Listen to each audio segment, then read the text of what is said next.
제가 다른 형제 자매들과 대화를 할 때 종종 하는 이야기가 있는데, 우리가 그리스도인으로서 성경을 토대로 여러 가지 상황에 대해서 준비되어 있어야 한다는 것입니다. 준비되어 있어야 한다. 많은 그리스도인들은 어떤 특정 상황에 대해 미리 준비되어 있기보다는 어느 날 그런 상황이 예기치 못하게 발생했을 때 뒤늦게 허겁지겁 성경을 찾기 시작한다거나 아니면 주변 사람들에게 급하게 조언을 구하고는 합니다. 하지만 그때는 올바른 선택이나 행동을 하기에는 너무 늦은 경우가 많습니다. 왜냐하면 우리가 살면서 중요한 선택이나 어떤 행동을 할 때 일반적으로 우리는 그 마지막 순간에 입수한 그 단순한 그 정보를 가지고 그걸로만 결정하지 않기 때문에 그렇습니다. 아무리 올바른 정보나 올바른 지식이나 올바른 조언을 우리가 확보한다 할지라도 그 마지막 순간에 그것을 안다는 것만으로 그것을 토대로 우리가 선택하거나 판단하거나 실천에 옮기지를 않습니다. 그렇게 간단하지가 않습니다. 우리가 생각하는 것과 우리가 행동하는 것이. 어떤 중대한 상황에 처하게 되어 어떻게 해야 할까 고민이 되는 선택의 기로에 놓였을 때 성경을 찾거나 성숙한 믿음을 갖고 있는 다른 성도에게 지혜를 구하는 경우 자체도 사실은 드물지만, 설사 성경을 찾거나 다른 사람의 지혜를 구한다고 할지라도 실제로 그대로 행하는 경우가 흔치 않습니다. 왜냐하면 성경이 가르치는 바나 다른 사람이 조언하는 바를 우리 자신이 사전에 충분히 자신의 가치관으로, 자신의 신념으로 소화시키지 않았기 때문에 그렇습니다. 예를 들어서 주로 청년들과 대화할 때 이런 얘기가 많이 나오지만, 신자가 불신자와 이성교제를 해도 괜찮은 것인지 그렇지 않은지에 대해 미리 성경을 토대로 공부하고 고민하지 않은 어떤 교회 청년이 있다고 쳤을 때, 그 청년이 예수님을 믿지 않는 어떤 매력적인 이성에게 이제 호감이 생길 수가 있죠. 호감이 생겼는데 그 사람도 자신에게 호감을 표현하는 그런 경우에 어떤 선택을 하게 되겠습니까? 충분히 이거에 대해서 고민을 한 적이 없는 경우에 이미 그 사람에게 이제 마음을 뺏겨서 사귀는 방향으로 관계가 발전하고 있거나 이미 사귀게 된 상황에서 그 주에 내가 성경을 펴서 묵상할 때 예를 들어서 고린도후서 6장 14절을 펼쳐서 너희는 믿지 않는 자와 멍에를 함께 매지 말라라고 나오는 바울의 경고를 읽는다고 할지라도 그때 가서 그게 그렇게 크게 와닿겠습니까? 물론 하나님의 은혜로 마음의 변화가 생기고 찔림이 생겨서 곧바로 관계를 정리하거나 그렇게 할 수도 있긴 하겠지만, 많은 경우에는 믿지 않는 자와 교제를 하나님께서 기뻐하지 않으신다라는 그 원리를 충분히 숙고함으로써 이런 상황에 대처할 준비가 된 상태가 아니기 때문에 지금 당장 본인이 원하는 그 달콤한 어떤 그런 관계를 놓으려고 하지 않을 겁니다. 전도도 마찬가지입니다.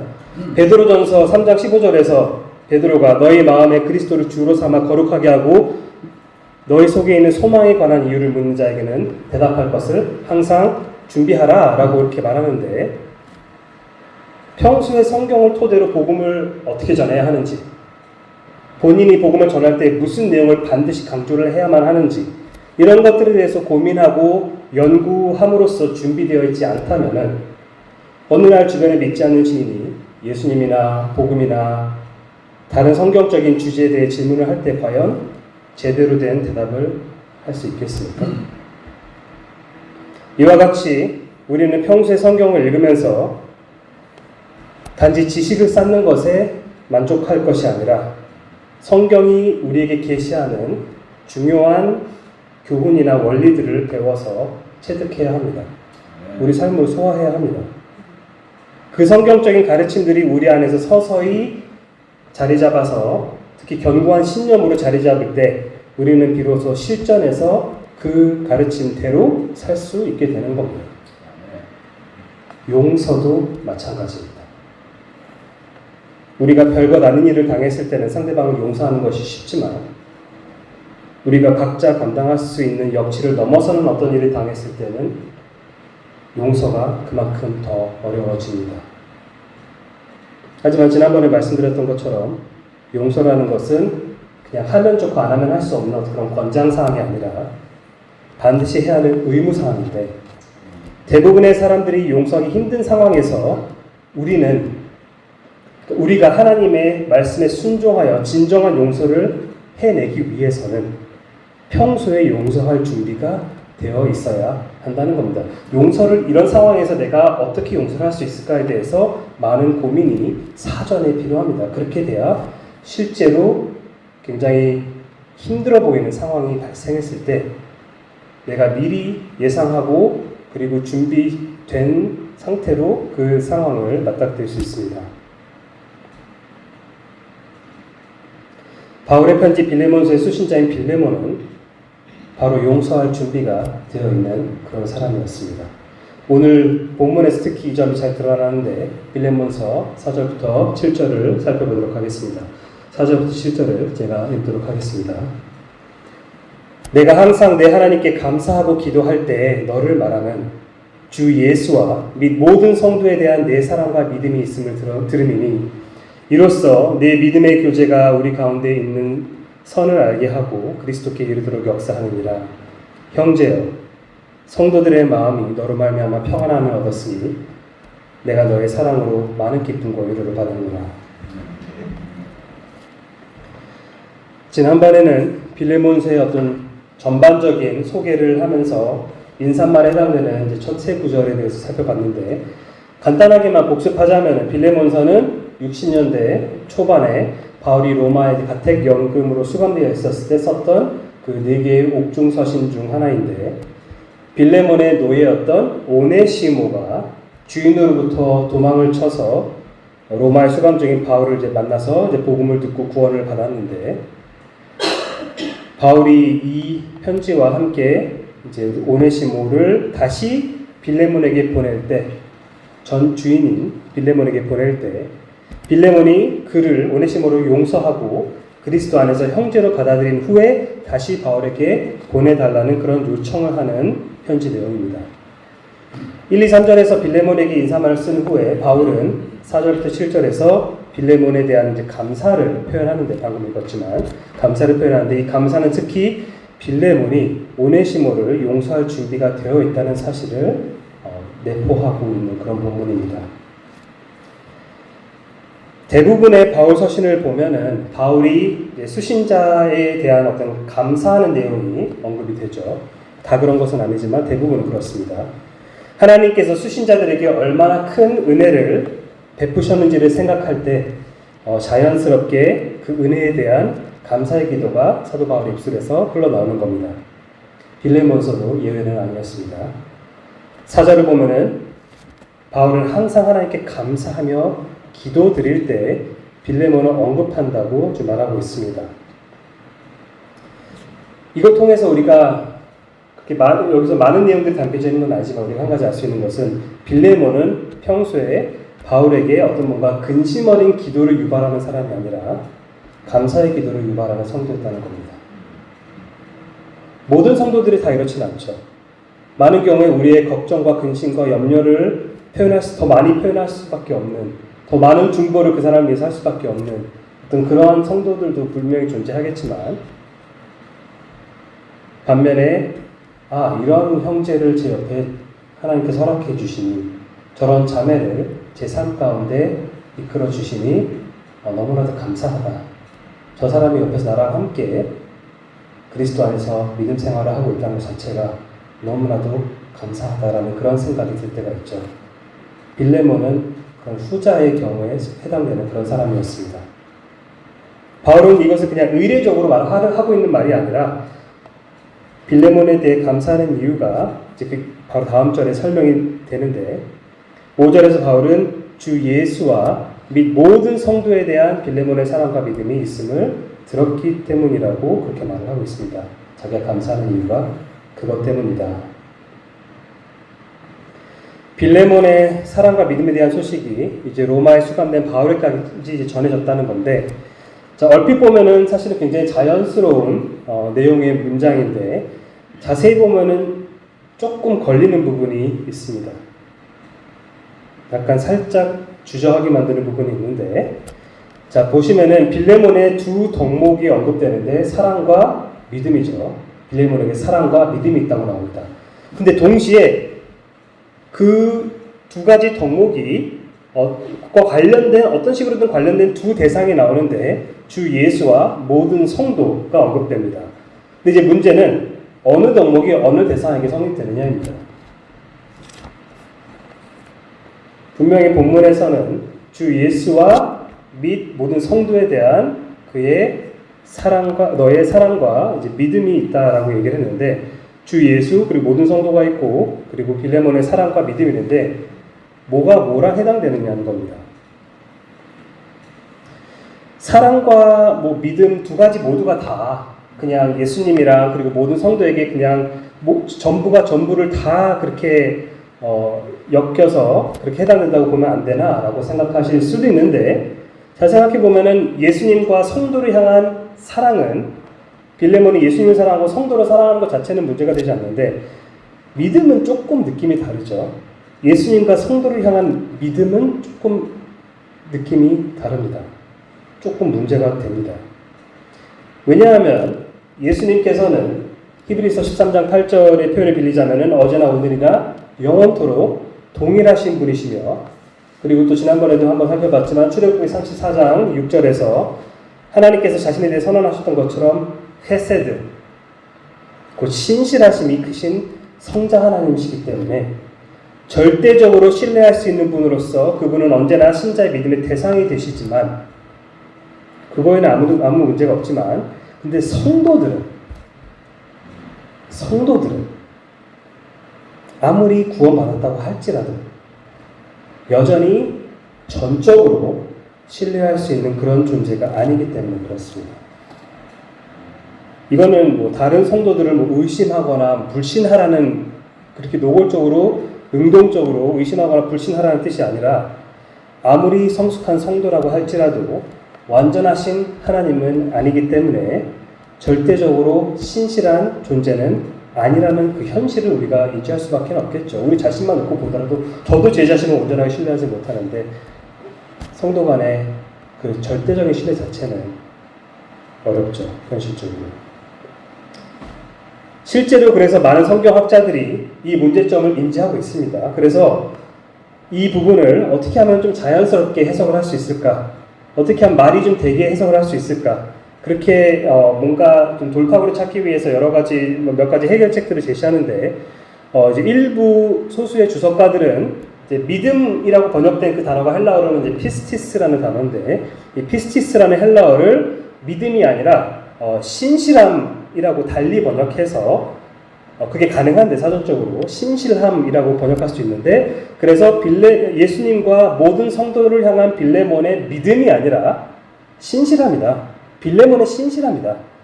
이걸 의미한다고 이렇게 설명을 하지만 그다지 설득력 있는 설명은 아닙니다. 왜냐하면 이 동일한 피스티스라는 단어가 6절에서도 다음 구절에 다시 등장하는데 거기서는 모든 주석가들이 다 동일하게 믿음이라고 번역을 해버리기 때문에 이거를 6절에서는 믿음이라고 하고 5절에서는 신실함이라 한다는 것이 조금 억지스럽고 좀 일관성이 부족하다고 많이들 이야기를 하기도 하고 저도 그렇게 생각합니다. 자, 그러면 대다수의 성경학자는 뭐라고 말을 하냐? 바로 믿음으로 번역된 그 단어 피스티스를 다르게 신실한 이렇게 번역하는 것이 아니라 그대로 믿음이라고 두고 그걸 그대로 유지하되 이 구절 자체를 A, B, B, A의 방식으로 약간 교차 배열 구조로 이제 봄으로써 바깥쪽에 있는 대상끼리 그리고 안쪽에 있는 대상끼리 연결시켜서 그렇게 되면 어떻게 되냐면 주 예수에 대한 믿음과 그리고 모든 성도에 대한 사랑 이렇게 이해를 합니다. 다시 말해서 바깥쪽에 있는 주 예수랑 믿음을 묶고 그리고 안쪽 가운데 있는 모든 성도와 사랑 이렇게 묶어가지고 이해를 한다는 겁니다. 혹시 이런 설명이 좀 너무 복잡하다고 생각되신다면 방금 말씀드린 이 구조는 그냥 잊으셔도 되는데 대신에 실제로 예수와 믿음이 한 쌍으로 그리고 모든 성도와 사랑이 한 쌍으로 묶이는 다른 성경 구절들이 여러 가지가 있기 때문에 오늘 본문도 마찬가지로 그렇게 묶어서 이해하는 것이 자연스럽다는 것만 기억하시면 좋을 것 같습니다. 예를 들어서 골로새서 1장 4절 같은 시기에 쓰였던 골로새서 1장 4절을 보면은 거기서 명백하게 이는 그리스도 예수 안에 너희 믿음과 모든 성도에 대한 사랑을 들었으며 이렇게 분명하게 짝을 지어놓고 또 에베소서 1장 15절에서도 이로 말미암아 주 예수 안에 있는 너희 믿음과 모든 성도를 향한 사랑을 나도 듣고 이렇게 얘기하기 때문에 마찬가지로 오늘 본문의 빌레몬서 5절에서도 이와 같은 방식으로 묶어서 생각하는 게 자연스럽지 않나 생각한다는 겁니다. 주 예수와 및 모든 성도에 대한 빌레몬의 사랑과 믿음이라는 것은 빌레몬이 주 예수를 향한 굳건한 믿음을 가지고 있고 그리고 그분 안에 있는 모든 성도를 향한 진정한 그런 사랑의 소유자라는 사실을 바울이 그 소식을 전해 듣고 있다라는 뜻입니다. 자, 그런데 이 소식을 전해 듣기도 했지만 사실 바울도 이미 빌레몬을 그렇게 평가를 하고 있었습니다. 앞서 1절에서 바울은 빌레몬을 뭐라고 불렀냐면 우리의 사랑을 받는 자요 동역자라고 그렇게 긍정적으로 평가를 하면서 편지를 시작했었고 바울이 골로새서 외에 따로 빌레몬에게 이 편지를 이제 쓴 이유는 그가 오네시모를 용서하고 그리스도 안에서 형제로 받아들인 후 다시 바울 자신에게 보내달라고 요청하기 위함이라고 아까 말씀드렸는데 여러분도 경험해봐서 아시겠지만 용서와 관계 회복이란 항상 쉬운 것은 아니지 않습니까? 하지만 바울은 자신의 동역자 빌레몬을 그리스도 안에서 오네시모를 용서할 준비가 되어 있는 그리스도인이라고 여겼다는 겁니다. 왜냐하면 그는 주 예수와 및 모든 성도에 대한 사랑과 믿음이 있는 자였기 때문에 자신을 죄와 사망의 권세로부터 해방시킨 예수 그리스도에 대한 참된 믿음과 그리고 그리스도 안에서 한 몸을 이루고 있는 모든 성도에 대한 참된 사랑을 보유하고 있는 우리의 사랑을 받는 자요 동역자인 빌레몬이라면 오네시모를 용서하고 관계를 회복할 준비가 된 자일 것이라고 바울은 확신하고 있었던 것으로 보입니다. 이어서 바울은 6절에서 빌레몬에 대한 기도의 내용을 언급하는데 빌레몬서에서 가장 해석하기 좀 까다롭다고 알려진 그런 구절입니다. 개역개정은 이로써 내 믿음의 교제가 우리 가운데 있는 선을 알게 하고 그리스도께 이르도록 역사하느니라 이렇게 번역을 했는데 여기서 이 내 믿음의 교제란 구체적으로 무슨 뜻이냐 그리고 그리스도께 이르도록이냐 아니면 그리스도를 통해서냐 아니면 그리스도를 위해서냐 이런 것들에 대한 여러 가지 해석과 이제 번역의 어려움들이 있기 때문에 생각보다 좀 까다롭고 복잡한 구절인데 제가 이해한 대로 바울의 기도 내용을 조금만 다르게 번역을 하자면 우리 가운데 있는 모든 선을 아는 충만한 지식을 통해서 빌레몬 너의 믿음의 동역이 교제라는 단어를 동역으로 좀 바꿨고 동역이 그리스도를 위하여 효과적으로 역사하기를 바울이 지금 기도하고 있다는 것으로 이해할 수가 있습니다. 조금 나눠서 좀 설명을 드리자면 우선 개역개정에서 내 믿음의 교제라고 이렇게 썼는데 이렇게 번역된 부분을 잠깐 주목해 보겠습니다. 여기서 교제라는 그 단어는 아마 헬라어로 여러분들이 한 번쯤 지나가면서 들어보셨을 수도 있는 단어인데 코이노니아라는 단어입니다. 코이노니아, 교제. 우리가 일반적으로 생각하는 어떤 성도 간의 교제를 가리킬 때도 많이 쓰는 단어이지만 좀 다양한 방식으로 쓸 수가 있습니다. 뒤에 근데 17절을 보시면은 빌레몬서 17절을 보시면은 바울이 자신에 대해서 뭐라고 얘기했냐면 내가 나를 동역자로 알진대 라고 말했을 때 그 동역자라는 그 단어가 코이노니아와 같은 어원에서 파생된 코이노노스라는 단어입니다. 코이노노스. 거기서 바울이 자신을 빌레몬의 코이노노스, 즉 동역자라고 말하고 있다는 점을 고려했을 때 6절의 코이노니아도 그냥 좀 포괄적인 의미의 교제라기보다는 같은 목적을 이루기 위한 동역이라는 좀 더 좁은 의미로 이해하는 것이 더 자연스러울 수 있을 것 같습니다. 다시 말해서 지금 보고 있는 6절에서 빌레몬의 믿음의 코이노니아라는 것은 그리스도에 대한 빌레몬의 그 믿음으로부터 흘러나오는 그의 그 동역 정신, 동역하고자 하는 마음, 이것으로 이해하는 것이 더 낫지 않나 생각합니다. 그리고 바울은 빌레몬의 이러한 믿음을 기반으로 한 동역이 그리스도에게 이르도록이라고 할 수도 있겠지만은 그리스도를 위하여, 대부분의 영어 성경은 그렇게 번역을 하는데 for the sake of Christ, 그리스도를 위하여 역사하기를 바란다고 좀 말하고 있는 겁니다. 그래서 이 좀 구절이 복잡한 만큼 설명도 방금 좀 제가 느끼기도 복잡했는데 쉽게 간단히 정리하면은 빌레몬에게는 이제 이게 우리라고 나오는데 우리 곧 바울을 포함한 다른 성도들과 빌레몬 자신 안에 하나님께서 은혜로 주신 어떤 선한 것들이 있음을 아는 충만한 지식, 그것이 빌레몬에게 있습니다. 빌레몬이 알고 있습니다. 성도들에게 하나님께서 은혜로 허락하신 충만한 지식이 선이 있다는 것을 풍성하게 충분히 알고 있다는 건데, 그 지식을 토대로 빌레몬은 자신의 믿음으로부터 흘러나오는 그 동역을 다른 성도들과 함께 이루어가야 하는데 그리스도를 위하여 효과적으로 그것을 하기를 원한다라고 바울이 말하고 있다는 겁니다. 즉 바울은 빌레몬의 그 믿음을 기반으로 한 그 동역이 활발히 이루어지기를 하나님께 기도한다고 이야기함으로써 빌레몬에게 간접적으로 격려를 지금 하고 있는 겁니다. 그렇게 계속 하라고, 더더욱 그렇게 하라고.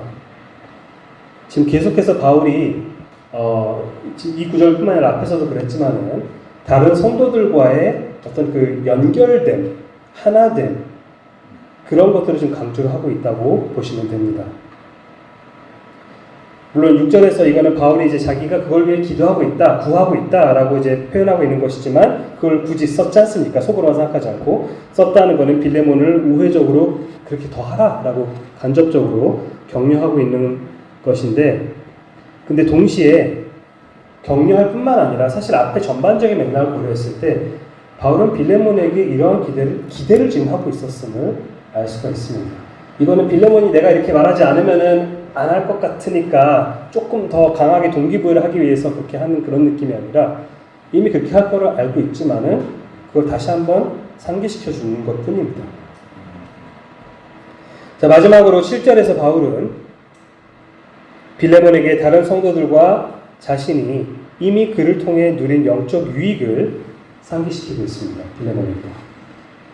원어 성경에는 형제여라는 말이 사실은 이 구절 맨 끝에 위치해 있긴 하지만 어찌됐든 간에 형제라는 표현은 바울이 빌레몬이 그리스도 안에서 연합되어 그러니까 바울과 빌레몬이 그리스도 안에서 연합되어 있다, 이 얘기를 지금 강조하고 있는 그런 표현이죠. 교회 안에서 누군가를 우리가 형제, 자매라고 부를 때 그것은 우리가 동일한 하나님 아버지를 섬기며 그 아들 예수 그리스도를 믿음으로 말미암아 하나님의 가정에 우리 모두가 다 자녀로 입양되었기 때문에 사실상 영적으로 한 가족이라는 사실을 표현하는 거죠. 고백하는 겁니다. 자, 바울은 빌레몬에게 그로 인해 성도들의 마음이 평안함을 얻었다, 이렇게 말하고 있는데, 여기서 이 마음이라는 단어는 사실은 골로새서에서도 한 번 언급됐었는데 직역하면은 사실은 내장을 의미합니다. 내 안에 있는 내장. 근데 사실은 이런 것들을 옛날에 고대 사람들은 내 감정, 이렇게 뭔가 감정을 느낄 때 여기 좀 내장이 움직이는 것 같은 어떤 그런 느낌을 받는다고 해서 이제 내장이라는 단어를 많이 썼는데, 내 감정을 가리킬 때 사용하는 그런 표현입니다. 그리고 여기서 평안함을 얻었다는 동사는 이제 원어로 이제 아나파우라는 동사인데 쉼을 주다, 회복시키다, 이런 뜻입니다. 쉼을 주다 내지는 회복시키다. 다시 말해서 빌레몬은 어떤 사람이었냐면 다른 성도들의 그 지친 마음에 쉼을 주고 회복시킬 줄 아는 그런 사람이었다는 겁니다. 자, 이것은 사실 빌레몬서에서 굉장히 중요한 의미를 지니고 있는데, 뒤에 20절에서 바울이 빌레몬에게 직접적으로 뭐라고 말을 하냐면 내 마음이 그리스도 안에서 평안하게 하라. 지금 2인칭으로 지금 빌레몬에게 그렇게 촉구를 하고 있는 겁니다. 내 마음이 그리스도 안에서 평안하게 하라, 내지는 쉼을 얻게 하라. 그렇게 요청을 하는데 12절을 보시면은 앞에 12절을 보시면은 바울이 도망쳤던 노예 오네시모에 대해서 그는 내 신복이라고 말할 때 개역개정은 이걸 신복이라고 번역했지만은 사실은 그 단어가 7절과 20절에서 나왔던 마음과 똑같은 단어입니다. 다시 말해서 12절에서 오네시모가 바로 자기 자신의 마음이다. 오네시모가 곧 내 마음이다. 이렇게 표현을 하고 있는데 오늘 본문 7절에서 빌레몬이 다른 성도들의 마음에 뭘 준다고요?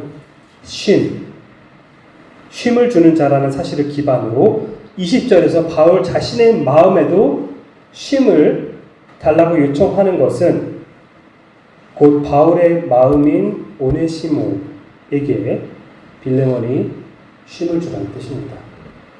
다시 말해서 오네시모에게 용서와 자유를 베풀어 달라고 말하고 있는 셈입니다. 이건 나중에 뒤에서 또 나오니까 그때가 다시 한번 강조하겠습니다.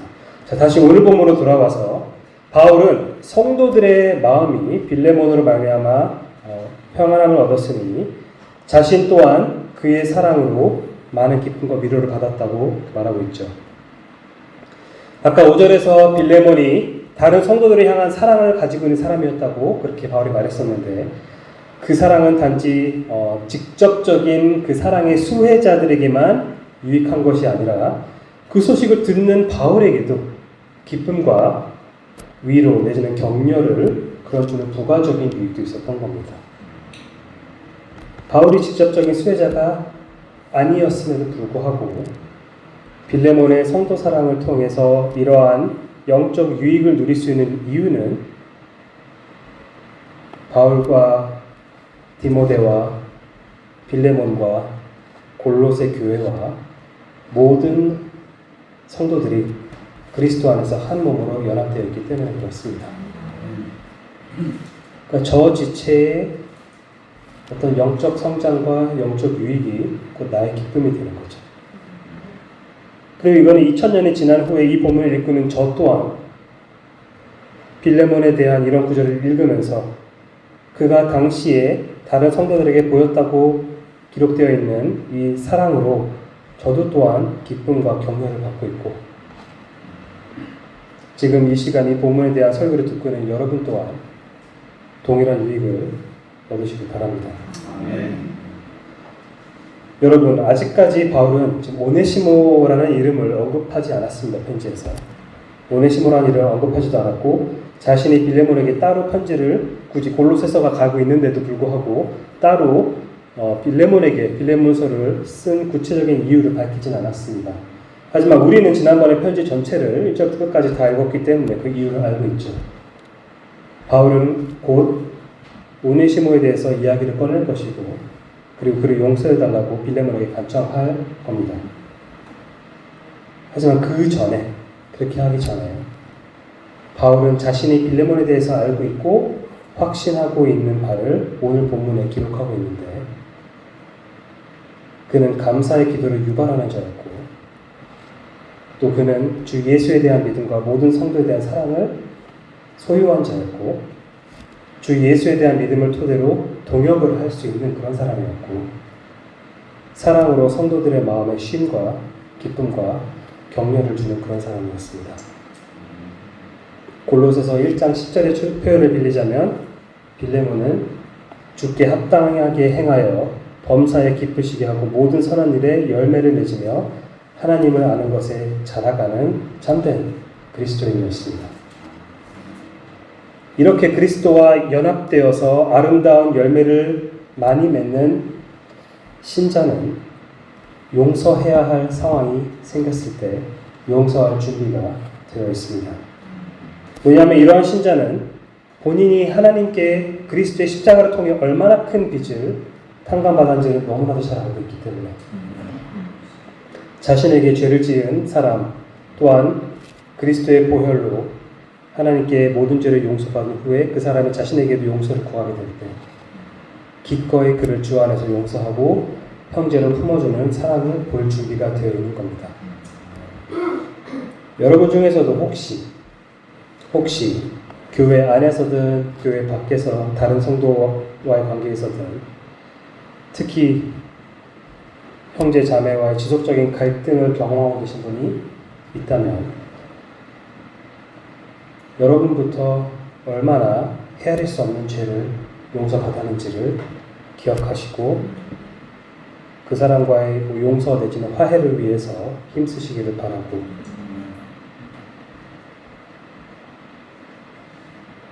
지금 그런 상황이 아닌, 감사하게도 지금 딱히 그런 갈등 관계에 있지 않은 나머지 분들은 아까 서론에서 말씀드렸던 것처럼 미리 자신을 준비시킴으로써 용서해야 할 때가 나중에 생길 때 빌레몬과 같이 용서할 준비가 된 자가 되어 계시길 주의 이름으로 축복합니다. 우리 같은 죄인들을 살리신 주의 은혜를 기억하면서 찬송가 305장 함께 부르도록 하겠습니다.